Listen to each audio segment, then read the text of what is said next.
श्रीमद् भगवद गीता के तीसरे अध्याय में श्री कृष्ण ने कर्मयोग का ज्ञान दिया। अब चौथे अध्याय में, जिसे ज्ञान कर्म संन्यास योग कहते हैं, श्री कृष्ण ज्ञान कर्म और संन्यास का अद्वितीय संगम प्रस्तुत करते हैं। इस अध्याय में वे दिव्य ज्ञान की उत्पत्ति और गुरु शिष्य परंपरा का महत्व समझाते हैं।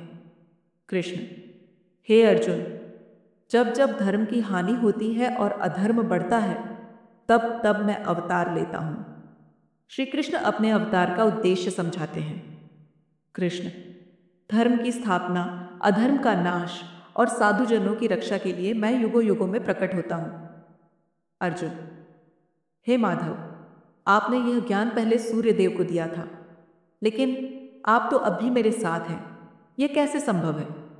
कृष्ण: हे पार्थ, मैं अजन्मा और अविनाशी हूँ। मैं अपनी योग माया से बार बार जन्म लेता हूँ।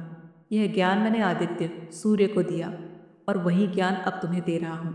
कृष्ण बताते हैं कि यह ज्ञान एक पवित्र परंपरा में प्रवाहित हुआ है, लेकिन समय के साथ यह लुप्त हो गया। अब वे इसे पुनः अर्जुन को प्रदान कर रहे हैं। कृष्ण: हे अर्जुन, कर्म, अकर्म और विकर्म को समझो। श्री कृष्ण कर्म के गूढ़ रहस्य का वर्णन करते हैं।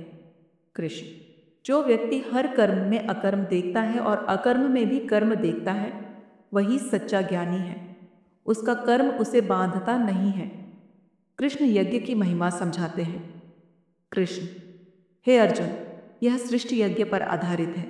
विभिन्न प्रकार के यज्ञ जैसे ज्ञान यज्ञ, तप यज्ञ और दान यज्ञ से मनुष्य पवित्र होता है।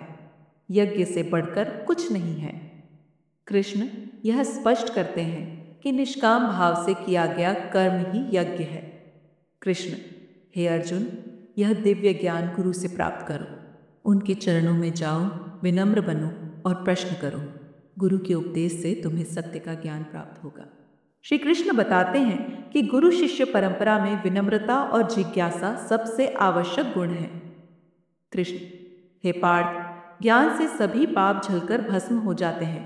यह ज्ञान आत्मा को बंधनों से मुक्त करता है।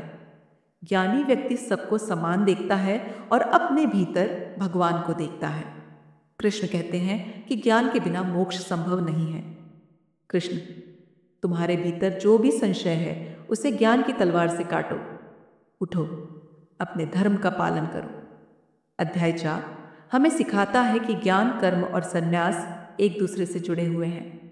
श्री कृष्ण के अनुसार निष्काम कर्म और आत्मा का ज्ञान ही मोक्ष का मार्ग है। गुरु के मार्गदर्शन और आत्मा की शुद्धि से जीवन की गहराई को समझा जा सकता है।